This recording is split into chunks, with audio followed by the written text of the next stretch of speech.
શ્રીજી મહારાજ અક્ષરધામમાંથી આ લોકમાં પધાર્યા.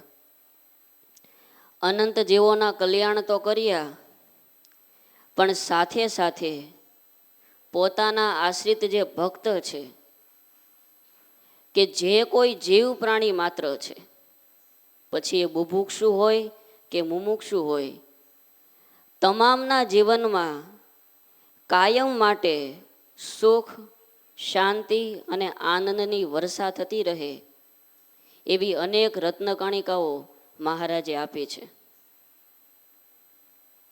એટલે કોઈએ બહુ સરસ લખ્યું છે કે ઘનશ્યામ ને अपने भक्तों को आकाश में उड़ना नहीं सिखाया है. घनश्याम ने अपने भक्तों को आकाश में उड़ना नहीं सिखाया है. अपने भक्तों को गहरे पानी में तैरना नहीं सिखाया है, पर पृथ्वी पर जीने का तो अवश्य सिखाया है.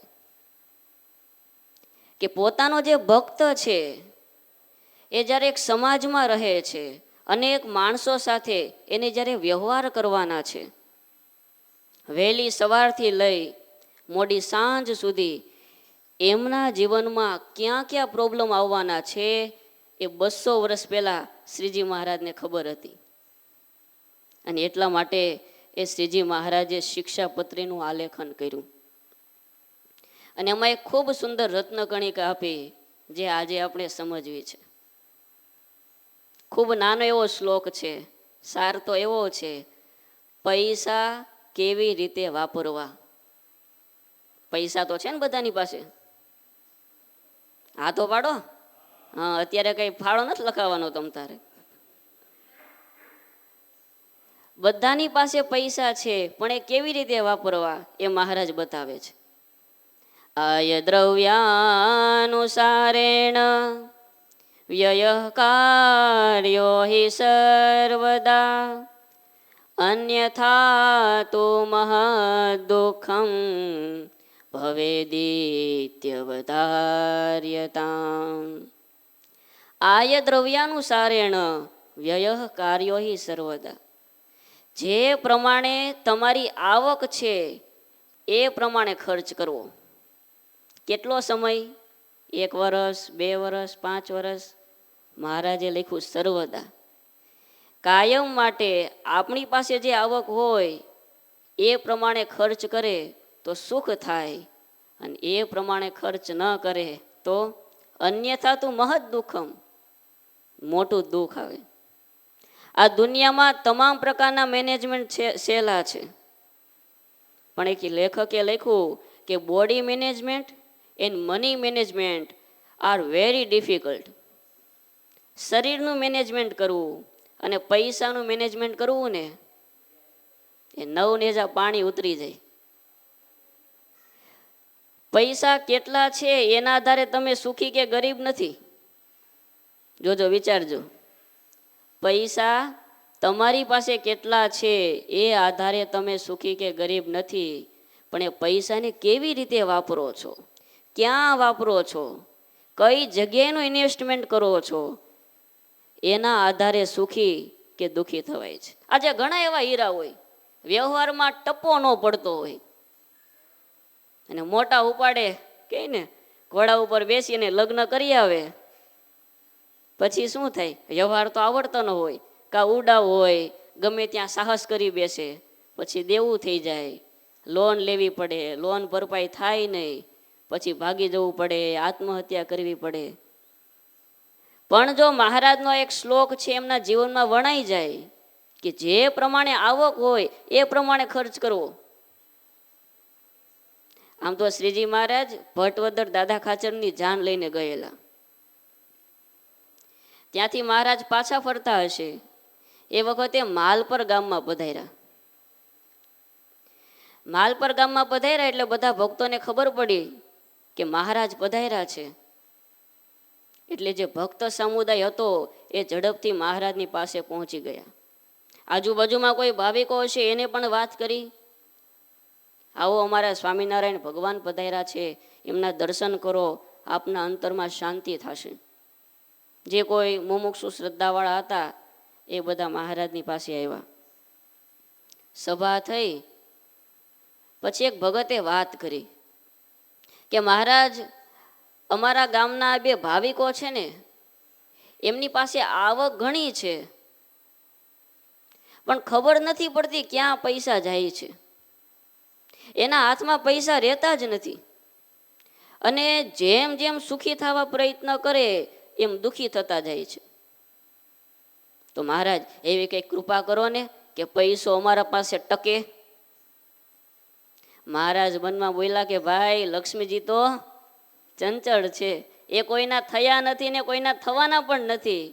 છતાંય મહારાજી ભગતને પાસે બોલાવ્યા, પાસે બેઠા. મહારાજ કે ખેતી પાણી કેમ છે? બસ પ્રભુ આપની દયા, ખેતી પાણી સારા છે. પછી ધીમે રહીને મહારાજે પૂછ્યું કે તમે અત્યારે જે પ્રમાણે ખર્ચો કરો છો, વસ્તુની ખરીદી કરો છો, તો વરસ સારા મોડું થાય ત્યારે શું કરો? અને પોત પ્રકાશવું એ કે જો ભણે મહારાજ, વરસ સારું થાય કે મોડું, અમારો હોકો મોડો ન પડવો જોઈએ, હોકો તમારો બરોબર હોવો જોઈએ. મહારાજ કે બરોબર છે. બીજું જોવો મહારાજ, એ વરસાદ થાય કે ન થાય, પાક થાય કે ન થાય, વરસમાં 2 જોડી સારામાં સારા પાહાબંધી કેડિયા અને સરસ મજાની ચોયણી ગળીથી રંગેલી અમારે જોઈએ. અને ગાયનું દૂધ તો હાલે જ નહીં, એ દૂધ તો પાતળું પડે, હલકું પડે, એમાં ફેટ થોડા હોય. એટલે અમારે તો ભગરી ભેંસ જોઈએ, હાથની જેવી ભેંસ હોય ને, એ ભગરી ભેંસનું દૂધ જોઈએ. મહારાજ કે બરોબર છે. બીજું મહારાજ, અમારે ઘોડા હોય ને, એ ઘોડાના પલાણ અમારે દર 6 મહિને બદલવા પડે. મહારાજ કે પણ 1 વર્ષ, અરે એમ થોડું ચાલે મહારાજ, અમે ગામમાં નીકળ્યા તો અમારી ઇજ્જત શું રહી? બધું પૂરું થયું ને પછી મહારાજે ભગતને સમજાવ્યા. મહારાજ કે ભગત, તમારી ઈચ્છાઓ કેટલી મોટી છે, એ 16 પ્રમાણે પગ તણાય. હવે તમારી ઓઢવાની ચાદર નાની એવી છે, અને શિયાળાનો સમય હોય ને આમ લાંબા પગ કરો, અને ભગવાનની દયાથી 6.5 ફૂટ હાઈટ આપી હોય તો પગ ઠંડી લાગે ને. પણ મારી જેવા હોય તો વાંધો ન આવે. હજી અમારે તો નાની ચાદર હોય તો આવી જાય. હવે લાંબા પગ હોય ને બહાર નીકળે તો પછી પગ ભેગા કરવા પડે, કારણ કે આપણી ચાદર ટૂંકી છે. જે પ્રમાણે પરિસ્થિતિ છે એ પ્રમાણે જીવન જીવતા શીખવું પડે. અને મહારાજ એને સમજાવ્યું કે તમારી આવક છે એ પ્રમાણે તમે ખર્ચ કરો. કાઠિયાવાડમાં કહેવત છે ને, ઘર બાળીને તીર્થ કરવા ન જવાય. તમારી પાસે પૈસા નથી છતાંય તમે ખર્ચ ચાલુ રાખશો, ખરીદી ચાલુ રાખો તો શું થાય? તમે ગાડી લઈને જતા હો, ગાડી ચલાવે જ રાખો, ચલાવે જ રાખો, ચલાવે જ રાખો, પેટ્રોલ ભરો જ નહીં તો ડેમ હોય એમાં પાણી છોડે જ રાખે, છોડે જ રાખે પાણી, અને આવક હોય નહીં. હમણાં સરદાર સરોવર ડેમમાં એ જ પરિસ્થિતિ થઈ ને.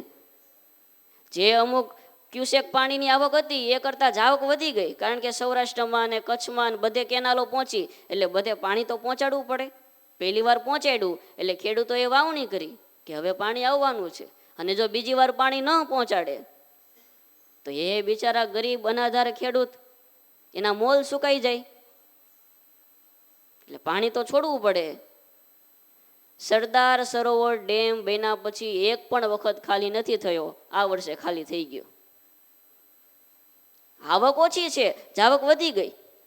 આપણું શરીર છે, એ શરીર પાસે કામ કરાવવાનું સતત ચાલુ રાખીએ, પણ એને ખોરાક ન આપવામાં આવે તો શરીર ઊભું રહી જવાનું છે. એમ આપણી આવક છે એ પ્રમાણે જાવક હોવી જોઈએ.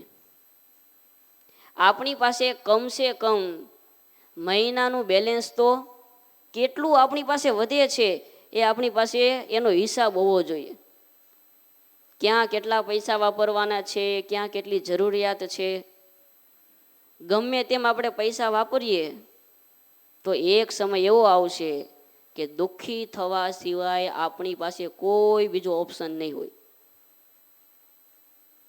તો સાહજિક પ્રશ્ન થાય કે સ્વામી, આવક હોય એ પ્રમાણે જ ખર્ચ કરતા હોય ને બધા, એવું તો અમને આવડતું જ હોય ને. પણ ગઈકાલે એક ભગતને પૂછેલું, મેં તો ભગત મહારાજે આમાં કીધું કે આવક હોય એ પ્રમાણે ખર્ચ કરવો, તો મેં તો એ રીતે જ કરતા હોય ને.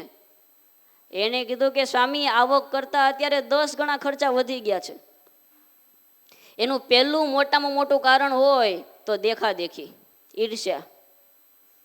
આજે માણસ સતત સામેવાળાના જીવનમાં જોવે છે, મારી પાસે શું છે, મારે કેવું જીવન જીવવું જોઈએ, મારે શેની જરૂર છે, એ ક્યારેય વિચારતો નથી.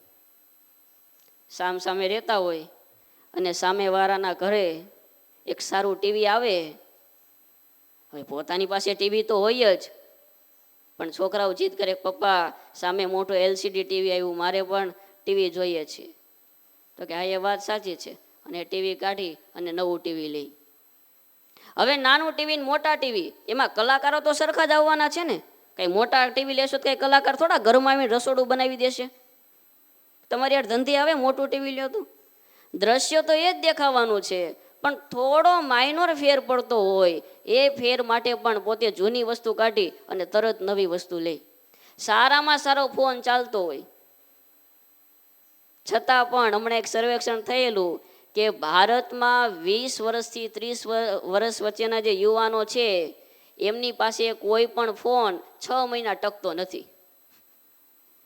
6 મહિના થાય એટલે તરત ફોન બદલાવી નાખે. કેમ? તો કે અપડેટ વર્ઝન એવું, એમાં સારા પ્રોસેસર છે, એમાં સારી સિસ્ટમો આવે છે, તરત વસ્તુઓ બદલાવે. અને ત્યારે વિદેશના એક લેખક એ ઇન્ડિયામાં આવેલા અને એમણે આખા ભારત દેશનું માર્કિંગ કર્યું અને પછી એણે એક જ વાક્ય લખ્યું જ્યારે વિદેશ ગયા ને ત્યારે, કે ભારત છે એ હકીકતમાં ગરીબ નથી, પણ અજીબ પ્રકારનો ગરીબ દેશ છે. હકીકતમાં જોઈએ તો એની પાસે એટલા પૈસા છે કે ક્યારે એને ભૂખ્યું ન રહેવું પડે, ક્યારે એને લોન લેવી ન પડે, ક્યારે એમને દેવું ન કરવું પડે. પણ સતત માણસ એ દેખાદેખીમાં, એની પાસે સારા કપડાં એવા તો મારી પાસે પણ સારા કપડાં હોવા જોઈએ, એની પાસે સારું ટુ વ્હીલર છે તો મારી પાસે પણ સારું ટુ વ્હીલર હોવું જોઈએ. પણ ભાઈ તમારી કેપેસિટી તો માપો. હવે રિક્ષાવાળો જતો હોય ને બાજુમાંથી 120ની સ્પીડ ઇનોવા નીકળે અને રિક્ષાવાળાને એમ થાય, ઓહો ઇનોવા તો કેવી 120ની સ્પીડે ગઈ, મારે એની સ્પીડે ચાલવું છે. અને રિક્ષાવાળો 120 ઉપર જાય તો શું થાય? રિક્ષાના ટાયરે અલગ થઈ જાય ને ભાઈના પગે અલગ થઈ જાય.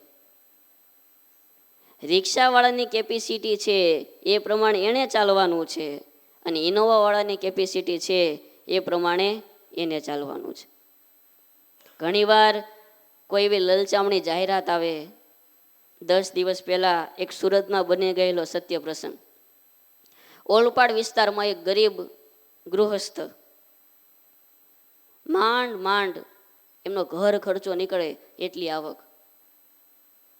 એમનો એક મિત્ર હશે, એ થોડો જુગારના માર્ગે ચડેલો, એટલે એણે આને સજેશન આપ્યું કે જો તું આ પ્રમાણે જુગાર રમે અને આટલા જ પૈસા તારે રોકવાના, ઝાઝા નહીં, 5,000 તું રોકી દે એકવાર, પછી જો એકવાર પૈસાને ખેંચે. અને તો સાહેબ બોલે એવું ને કે આપણને એમ થઈ જાય, એક તો દુઃખી માણસ હોય, ડૂબતાને તરણું આવે તો મોજ આવી જાય. એટલે આવો ક્યાંક રસ્તો દેખાય, બિચારો તરત સાવધાન થઈ ગયો. એમ તો કે હા, અને આ સિસ્ટમ એવી છે કે આમાં તું હારે જ નહીં. અને એ વ્યક્તિએ જુગારમાં પોતાના પૈસા રોકવાનું ચાલુ કર્યું. પહેલી વાર રોક્યા, હારી ગયા, બીજી વાર રોક્યા, હારી ગયા. ઓલાને પૂછે કે આવું કેમ થાય છે? થોડો સમય જવા દે, બધું વ્યવસ્થિત થઈ જશે.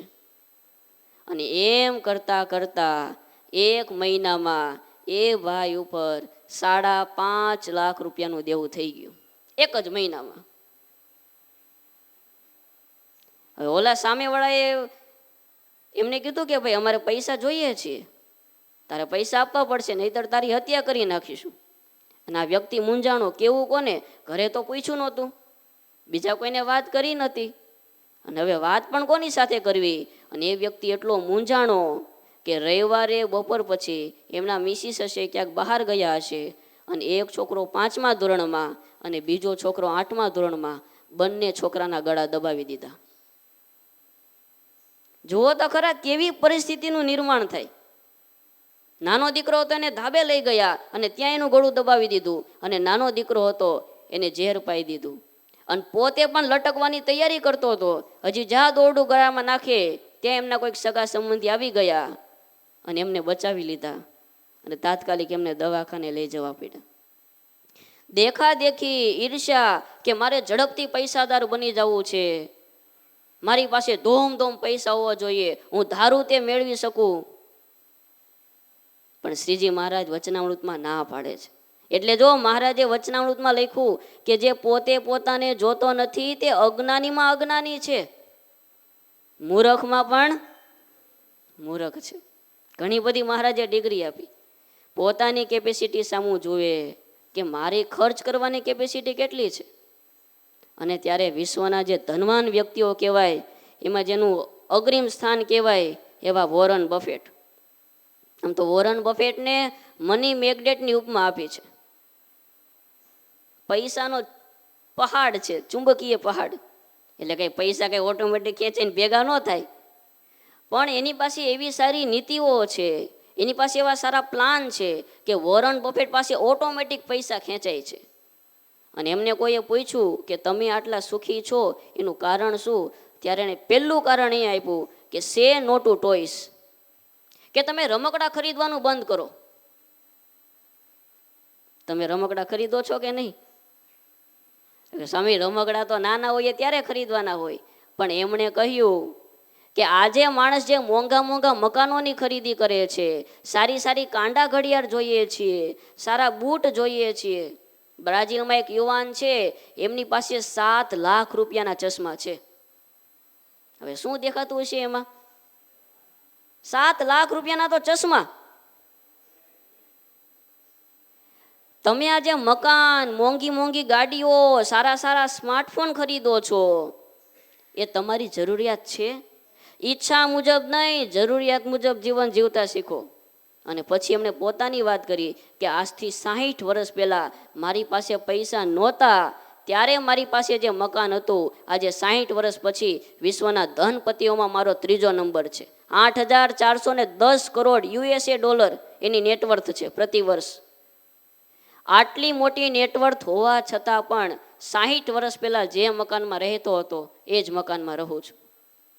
પછી એને સમજાવ્યું કે તમે એક સારું મકાન લેશો તો એની પાછળ સાફ સફાઈ કરવી પડશે, સારી સિક્યોરિટી રાખવી પડશે, એના ખર્ચા કંઈ નાના નહીં આવે. તમારી પાસે જો નાના ઘરથી એ સંતોષ છે તો મોટું ઘર લેવાની જરૂર નથી. ત્યારે પહેલું પોઈન્ટ છે કે દેખાદેખી અને ઈર્ષ્યાને કારણે એ ઘણી વખત એ પૈસા ગુમાવવામાં આવે છે. અને મેચિંગ ન થાય. તમે જો આ માણસ બીમાર ક્યારે પડે? જ્યારે વાતાવરણ બદલે અને એની સાથે આપણી બોડી એ મેચ ન થાય. અમુક આપણા શરીરમાં જે સેલ છે સક્રિય ન થાય. સાંજે સૂતા હોઈએ ત્યારે ગરમીનું વાતાવરણ હોય અને સવારે ઉઠીએ અને અચાનક ઠંડીવાળું વાતાવરણ થઈ ગયું હોય, વાતાવરણમાં ભેજ વધી જાય અને ત્યારે આપણા શરીરમાં જે સેલ છે સક્રિય ન થાય, પરિણામે અનબેલેન્સ થાય અને શરીર ગરમ થઈ જાય. એને આપણે કહીએ છીએ તાવ આવ્યો. એમ જે પ્રમાણે બજારની પરિસ્થિતિ બદલે, આવક બદલે, એ પ્રમાણે જો ભાઈ મેચ ન થઈ શકે તો પછી શું થાય? બધું ગરમ થઈ જાય. કેવું થઈ જાય? ગરમ થઈ જાય. ત્યારે વોરન બફેટનો સિદ્ધાંત કે તમારી જેટલી જરૂરત છે એ પ્રમાણે જીવન જીવો. બીજું, મહારાજે જે કીધું ને કે આવક પ્રમાણે ખર્ચ કરો, પણ એ પ્રમાણે ખર્ચ થતો નથી. એનું બીજું મોટું કારણ એ છે કે માણસની પાસે અતિ મોટી આકાંક્ષાઓ છે. આજે એટલી મોટી ઈચ્છાઓ એ રાખે છે, પણ એક સૂત્ર છે કે ઈચ્છાઓને આંખમાં રાખો અને મહત્વકાંક્ષાઓને માપમાં રાખો. ઈચ્છાઓને આંખમાં રાખો. આપણી જે ઈચ્છા છે ઘણી વખત એટલી બધી પ્રબળ હોય છે ને એટલી મોટી હોય છે કે એ આપણી કેપેસિટી જ નથી હોતી કે ઈચ્છા સુધી આપણે પહોંચી શકીએ. છતાં પણ આપણે કેવી ઈચ્છા રાખીને બેસી ગયા હોઈએ કે મારે આવા મોટા બનવું છે, મારી પાસે આ હોવું જોઈએ. ગોપાળાનંદ સ્વામી વડોદરામાં વિરાજમાન હતા. એક ભગત સ્વામીની પાસે આવ્યા. સ્વામીની પાસે આવી અને દંડવત કરવા લાગ્યા. એટલે સ્વામીએ આમ જોયું, નવો નવો મુમુક્ષુ હોય અને કાયમ પગે લાગતો હોય અને આજે દંડવત ચાલુ થઈ જાય એટલે સ્વામી સમજી તો જાય ને. હવે અનંત કોટી બ્રહ્માંડનું જે જાણી શકતા હોય એ આવા એક માણસના મનને તો જાણી જ શકે. એટલે મહારાજ ગોપાળાનંદ સ્વામી કે બેસો બેસો ભગત. ભગત બેઠા કે સ્વામી તમે સમર્થ છો અને અનેક ભક્તોને તમે વડોદરાના આશીર્વાદ આપી અને સુખી કર્યા છે. તો હે સ્વામી તમે એવા કંઈક આશીર્વાદ આપો ને કે મારી પાસે પૈસાનો ઢગલો થઈ જાય. સ્વામી પૈસા હોય ને તો જો આ મંદિરો બંધાતા હોય એમાં સેવા કરવા થાય, કોઈ ગરીબોને જમાડવા હોય તો ત્યાં થોડા પૈસા વાપરીએ, દીકરાઓ હોય એને સારી રીતે ભણાવી શકીએ. તો સ્વામી થોડી કૃપા કરો ને. ગોપાળાનંદ સ્વામી કે સારું, તમે જોજો માણસની ઈચ્છા કેવી હોય છે. સ્વામી કે સારું, તો તારે કેટલા રૂપિયાની જરૂર છે? મા બાપ 1000 રૂપિયા હોય ને એટલે થઈ જાય. હવે એ વખતે 1000 રૂપિયા એટલે ઘણા કહેવાય ને. છતાંય સ્વામી કે સારું જા, એ ભગવાનને પ્રાર્થના કરશું તારી પાસે 1000 રૂપિયા આવશે. બસ ને હવે ઈચ્છા નથી ને, પાછો ફર્યો. એ કે સ્વામી એમ કરો ને એક મીંડું ઉમેરી દો સ્વામી, 10,000 કરી દો સ્વામી, એટલે મારે ચિંતા જ નહીં સ્વામી, અને શાંતિથી પ્રભુ ભજન થાય. સ્વામી કે હારું જા, મહારાજને પ્રાર્થના કરશું તારી પાસે 10,000 રૂપિયા આવશે. પાછો ફર્યો. એ કે સ્વામી હજી એક મીંડું ઉમેરી દો ને.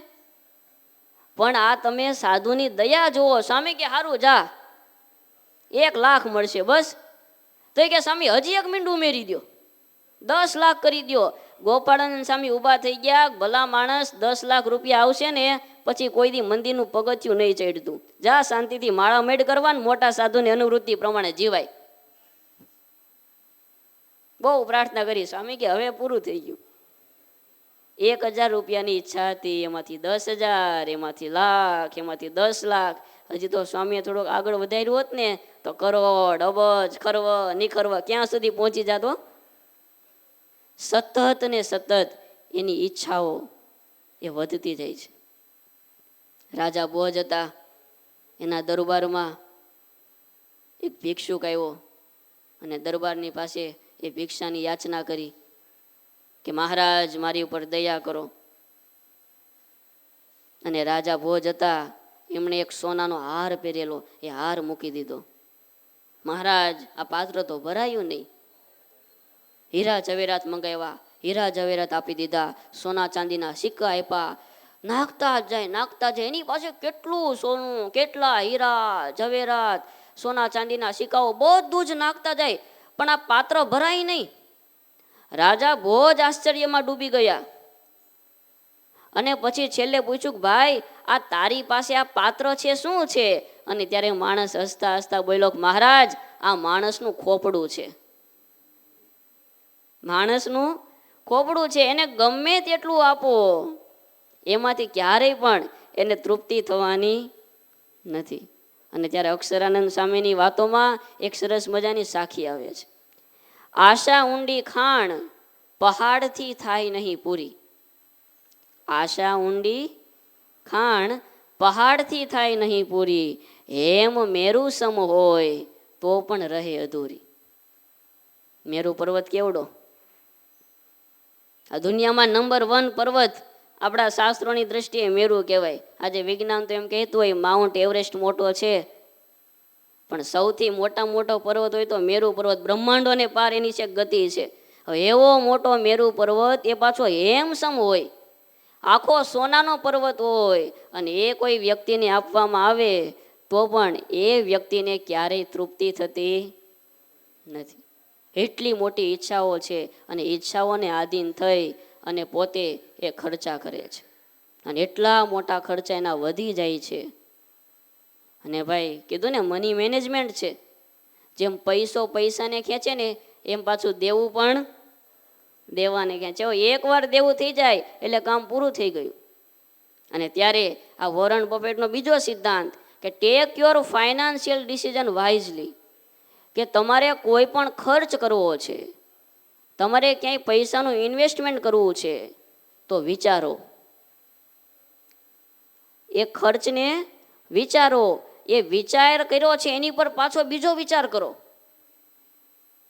એક્ઝામ્પલ તરીકે તમે નક્કી કર્યું કે મારે આટલા લાખ રૂપિયાની જમીન લેવી છે, એક વિચાર આવી ગયો. હવે એ વિચાર ઉપર પાછો બીજો વિચાર કરો કે ખરેખર લેવા જેવી મારી પરિસ્થિતિ છે. અત્યારે બજાર હાવ ઠંડુ પડી ગયું છે કે ભવિષ્યમાં અહીંયા આ વિસ્તાર છે વિકસિત થાય ન થાય, રોડ નીકળે તો કેટલું કપાણમાં જાય છે. કારણ કે આપણા ભારતવાળાનું કપાણ કંઈ જોવાનું જ ન હોય, લઈ જ લેવાની વાત હોય. પછી જ્યારે ઓલા બુલડોઝર લઈને આવે પછી કહે તમે અમે ગરીબને અમારા ઘર ક્યાં જશે, ને પછી બિચારા રડવા બેસે. પણ તમારે જે કાંઈ ડિસિઝન લેવું છે વાઇઝલી તમે ચિંતન કરો એની ઉપર કે મારે ખરેખર અહીંયા રોકાણ કરવા જેવું છે તો જ રોકાણ કરો.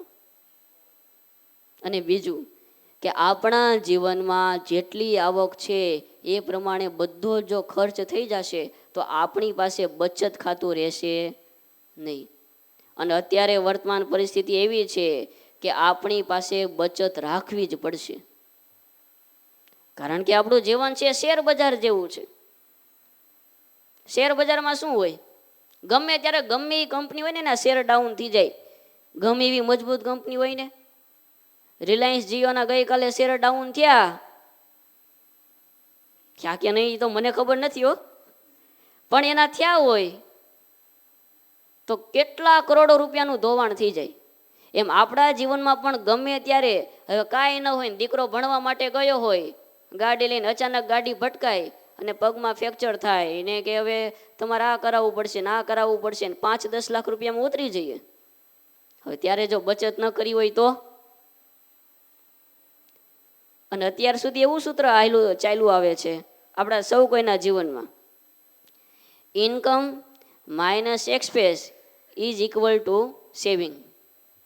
જે આવક આવે છે એમાંથી ખર્ચને બાદ કરો અને પછી જે કાંઈ વધે એની બચત કરો.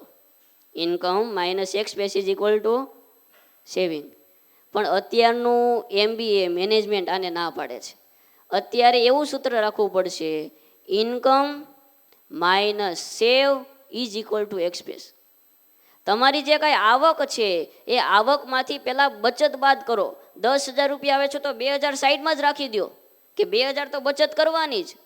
પછી જે 8,000 છે એમાં પરિવારના સભ્યો ભેગા થાય અને નક્કી કરે કે આ મહિને આપણા પાસે 8,000 રૂપિયા છે અને દિવાળીનો સમય છે.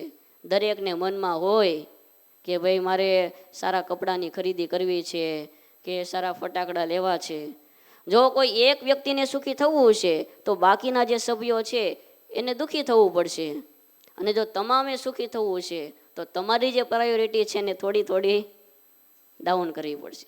તમારે 1200 રૂપિયાનું જીન્સનું નેરો પેન્ટ જોઈએ છે તો એવું કરો આ વખતે 600 રૂપિયા વાળું રાખો.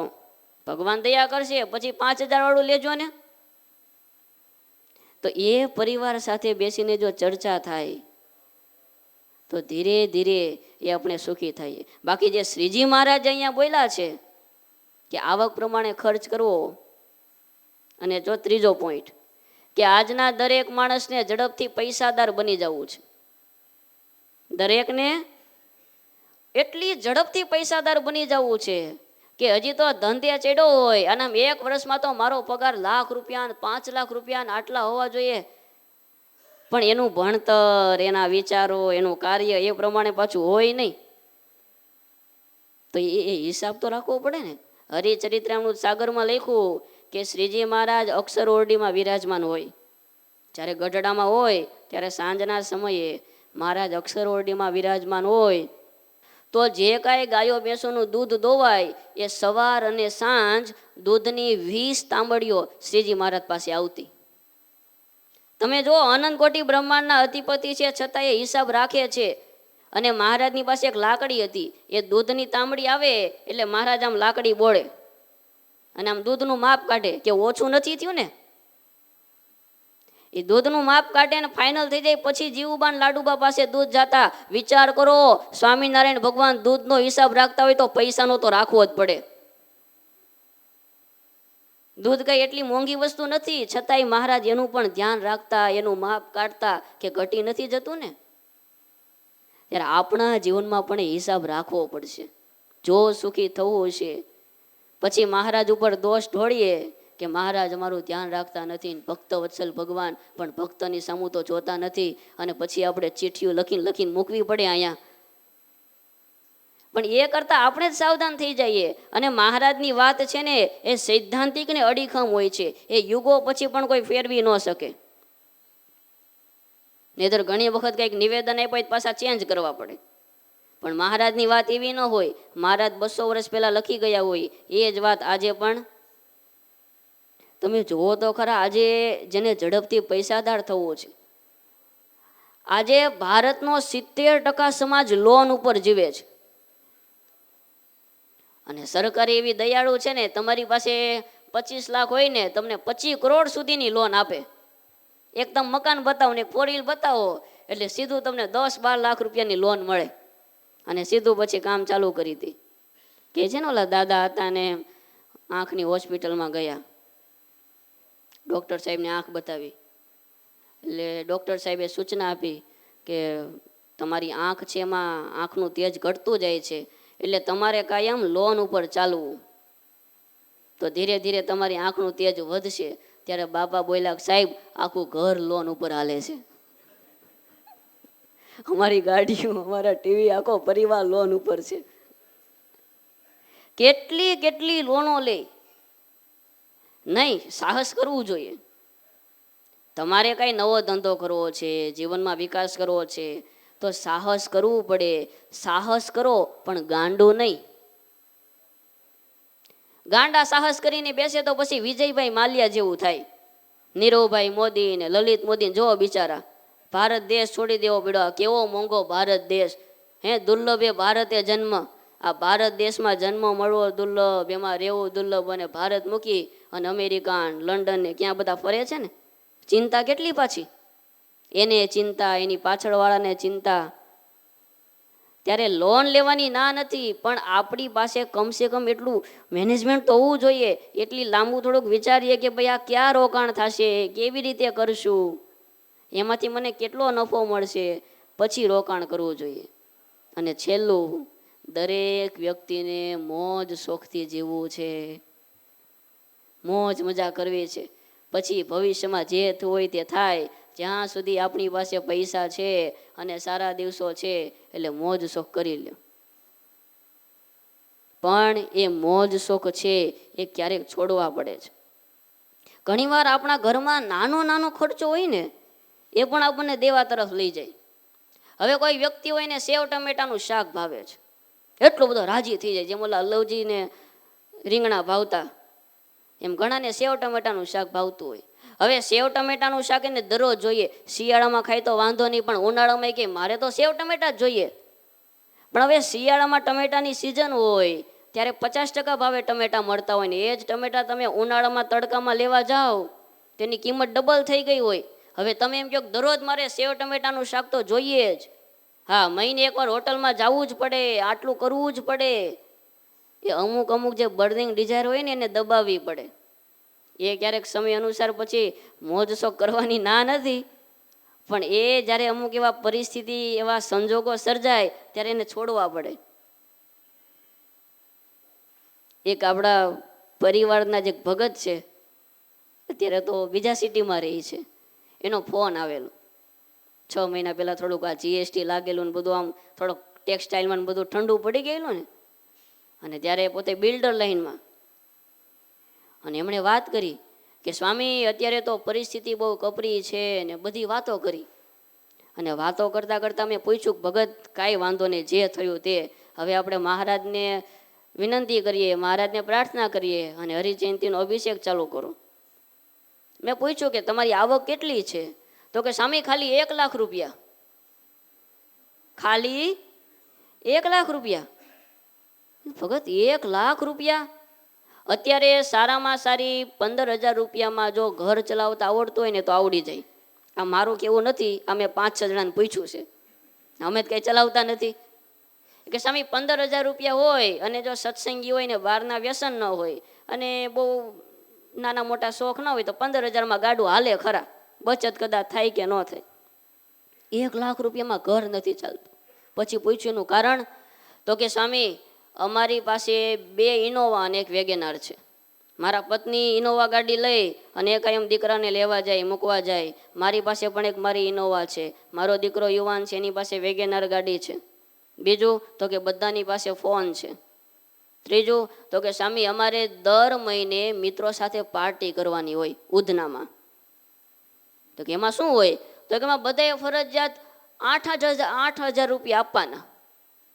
અને 8,000 રૂપિયા તો ખાલી પાર્ટીમાં જોઈન્ટ થાય એના, પછી પાછો જમણવારનો ખર્ચો એની 15,000 રૂપિયામાં પાર્ટી પડે. મેં તો બંધ કરી ગયો ને. એ કે પણ સ્વામી એટલી મજા આવે છે ને કે મુકાતું નથી. આવા એને ખર્ચા ગણાવ્યા ને 90,000 પહોંચાડી દીધું. મેં તો બસ હવે 10,000 રાખો તમારી પાસે, કાંઈ નથી ને અત્યારે હવે. પણ વિચાર કરો, મંદીનો સમય છે. એક બાજુ પાછા કહે છે કે સ્વામી કંઈક દયા કરો ને, મહારાજ કંઈક કૃપા કરે. અને એક બાજુ એની જે જાવક, જે મોજ શોખ વસ્તુ એવી છે કે એકવાર પ્રવેશ થઈ જાય ને પછી એમાંથી બહાર નીકળવું અઘરું છે. એકવાર તમે ઠંડુ પાણી પીવાની આદત પાડી દીધી અથવા તો બહારનું ખાવાની આદત પાડી દીધી, પછી ઘરની રોટલી ગમે તેટલી સારી બને, ગમે તેટલું મીઠું શાક બને, એ પછી શાક અડે નહીં ભાઈ, કારણ કે એની બહાર દ્રષ્ટિ વહી ગઈ.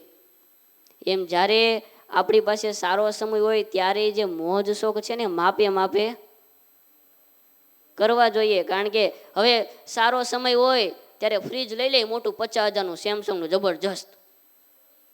પછી મંદી આવે ત્યારે સારામાં સારી ગાડી લઈ લે. ભગત ગાડી લેવી છે, પૈસા, અરે સ્વામી પણ પૈસા તો છે જ ને, ગાડી લઈ લીધી. ભાઈ ગાડીના પૈસા છે, પેટ્રોલના કોણ તે? કારણ કે ગાડી લીધા પછી તમે વારે વારે ગાડી લઈને જવાના ને. અને તમે જો એના ભાવ વધતા જાય, આજે 72 રૂપિયા 80 રૂપિયા આજુબાજુ પહોંચી ગયું. ગેસ કીટ હોય તો એ સીએનજી 28 રૂપિયાનો મળતો. લ્યો, જ્યારે સીએનજી રિક્ષા બહાર પડીને 2011 આસપાસ ત્યારે 28 રૂપિયાનો ગેસ હતો, આજે એના 49 થઈ ગયા. તે ગાડી લીધે એટલે છોકરો આટા મારવા જશે, પપ્પા ઘડી ગાડી આપો ને, મારી ફ્રેન્ડની ત્યાં જવું છે. એ એક આટો મારી આવે. ઘરનાને એક્ટિવા આવડતું તો એ એક્ટિવા લઈને ઉપડે તક તક કરતા કરતા. તો પછી પેટ્રોલ ડીઝલના ખર્ચા કોણ આપશે? એટલે વસ્તુ લેવાની થાય તો એની પાછળ ખર્ચ કેટલો થશે એ પણ વિચારવું જોઈએ. ત્યારે જો આ એક મની મેનેજમેન્ટ આપણા જીવનમાં આવડે ને, શ્રીજી મહારાજની એક નાનકડી એવી આજ્ઞા કે આવક પ્રમાણે ખર્ચ કરવો, અને જો ખર્ચ ન થાય તો એના ઉપર મોટું દુઃખ અને આફત આવી પડે છે. ત્યારે મહારાજના ચરણોમાં પ્રાર્થના કરીએ કે હે મહારાજ, આપના ચરણોમાં આવ્યા છીએ, આપના સંતોના સાનિધ્યમાં છીએ, ત્યારે અમારા જીવનમાં વિશેષની વિશેષ એવી સારી પ્રજ્ઞા આવે, એવો સારો વિવેક આવે કે જેથી અમે એ કાયમ માટે સુખપૂર્ણ, શાંતિમય અને આનંદમય જીવન જીવી શકીએ. એવી મંગલ પ્રાર્થના. સહજાનંદ સ્વામી મહારાજની જય.